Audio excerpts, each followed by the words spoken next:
Magandang araw mga kaibigan. Bigyan natin ng opinion, reaction itong article published by Insider PH. Tungkol ito sa biglaang pagpalit ng hepe ng Presidential Security Command sa amid itong mga rumors of, alam nyo na, resign, kudita o ano pa yan na instability, biglang pinalitan. Hindi ito balitado ng mainstream media, ito lang insider info.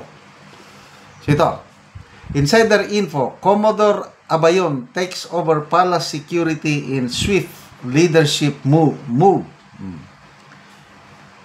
It's not only President Marcos Jr.'s cabinet undergoing a shake-up. So, ES, tinanggal.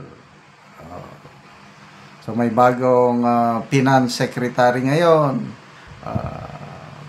Budget and management secretary, tanggal. So, hindi pa alam kung sino. So, magkakaroon daw ng cabinet revamp na naman. Although biro-biro lang, pati First Lady, tinalaga ng ambassador para sa OFWs. Sa Europe. O ito, biglang pinalitan pala, if this information is true, sibak na ang kasalukuyang Presidential Security Commander. Okay, even the President's Security Circle is seeing major movements with Major General Peter B. Borgoño relieved from his post at the helm of the Presidential Security Command barely 8 months into his role. An insider said Commodore Andrew Val P. Abayon took his place effective November 20, 2 days ago. Abayon, a Navy veteran with a deep background in intelligence, previously oversaw the Naval Special Operations Group, an elite sea and air land force. Sabi niya ng insider, he's a good soldier, he is tough, he will protect the presidency. Wow, ayos. The move was made through a special order, meaning it bypassed the usual process and was done quickly. Naprapraning na ba? It also comes as news sites speculate about a military-style reset involving the installation of Tycoon Ramon S. Ang. Ito ang nakakabahala. Kung totoo, Politico.com naman ang nag-report. May plano.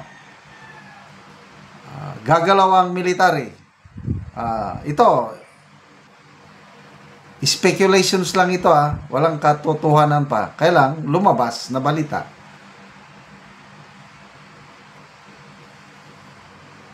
Pauupuin nila si Mr. Ramonang as president. Grabe, no? Ramonang issued a strong denial stating, as he had several times in the past, I am not entering politics. Sabi. An insider within the military circles also said those rumors were baseless, explaining they would not resort to unconstitutional actions given the significant risk of foreign investments pulling out, or worse, the country being penalized via sanction. The Armed Forces of the Philippines follows the chain of command, the insider said, adding that the job of the Presidential Security Command is to protect the President, the family, and visiting dignitaries. Abayon is the latest in a succession of commanders moving in and out of PSC. Kung hindi ako nagkakamali, itong si Abayon, pang-apat na Presidential Security Commander na, o pang-5. Kasi itong si Major General Borgoño, 8 months lang. Palit na naman. Palit. Anyway, prerogative yan ng presidente. It's a matter of trust dahil ang kanyang presidency nakasalalay sa Presidential Security Command. Kung nawalan na ng tiwala ng Pangulo sa commander, talagang papalitan niya. So, kung totoo na pinalitan, sorry na lang, Major General Borgonyo, kung saan sila itatapon. I hope na hindi yung itatapon na floating. Kawawa naman. Kung inalis man siya dyan, ilagay sana sa, kasi 2-star general siya. Ilalagay siya sa isang posisyon na mapakinabangan pa rin yung kanyang serbisyo. Kasi itong mga military commanders natin, as much as possible, ayaw nilang makialam sa politics. So, yung nakita kong post, sino bang nag-post? Si Mark Anthony Lopez na may connection ba ito? Sabi niya. Kasi nag-post si Senator Amy Marcos na maraming nagpapadala sa kanya ng mga resibo tungkol sa ibinunyag niyang paggamit ng pulburon ng kanyang kapatid. May nagpapadala na sa kanya ng mga ebidensya. Kung ilalabas pa niya yon, di lalong mauuyog ang administrasyon.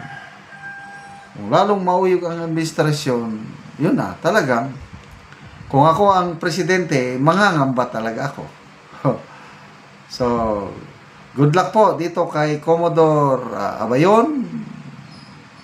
Sana you do your job, protect the presidency. At sana walang mangyari. Kasi ako, naka-undergo na ako ng masamang experience pagdating sa mga kudita. Nakasama ako sa December of 1989 kudita against the Cory administration. It's not good for the country. Kaya agree ako na yung mga rumors na may military intervention, ang iuupo nila na presidente is si Mr. Ramonang, that will be very, very bad for our country. Ayokong mangyari yun. Ako, nakahanda akong magtiis ng another 3 years hanggang 2028. Kung hindi mag-resign ng presidente, well and good. Sige na lang. Kasalanan natin yan. Binoto natin. Total, si BP Sara, hindi naman siya nag-apura. Sabi niya, I'm not calling for the president to resign. I just want him to do his job. Agree. Mr. President, do your job well. At ang makikinabang, ang taong bayan if you do your job well. But the fact na nagkakagulo ngayon, meaning, hindi niya ginampanan ang kanyang trabaho. Salamat mga kaibigan sa inyong pagsubaybay sa ating channel. Nakakatulong kayo ng maigi sa tribong Talandig ng Bukidnon dahil ang sweldo natin sa channel na ito is pantulong po sa tribo. Namimigay tayo ng libreng yero at pako para makapagpatayo itong tribo ng mas maayos na tirahan. Panoorin nyo ang video na ito. Si Angkol ang natagaan og gero. Natagaan. Mahal kayo ang palalito ng ating trabaho. So muna na yung itsura sa balay ni Angkol sa tagaan ng Mugero nga na ay mga trapal-trapal.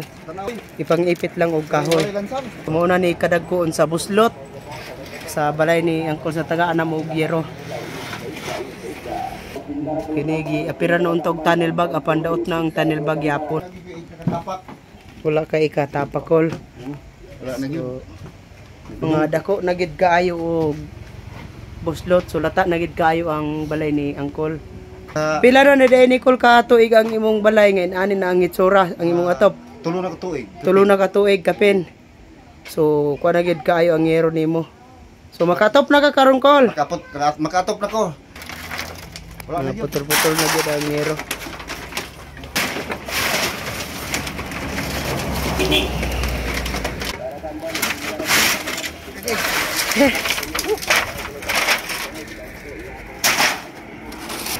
Mga bato Kol. Ipang butangin lang og bato.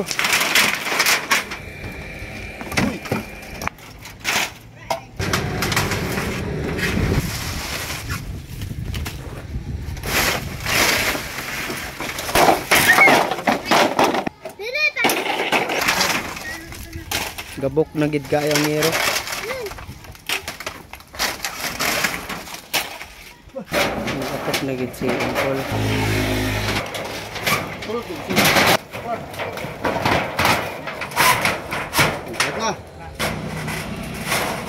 karon naman na gyud si Angkol sa pag-atop sa iyang balay nga gatuluan na.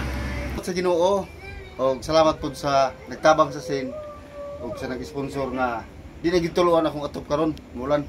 Pila na katuig lang kung agwantaan ning sin. Oo. Mga tay kapalit karon may kay naay nag-sponsor ani. Oo. So salamat pud sa Ginoo. Salamat.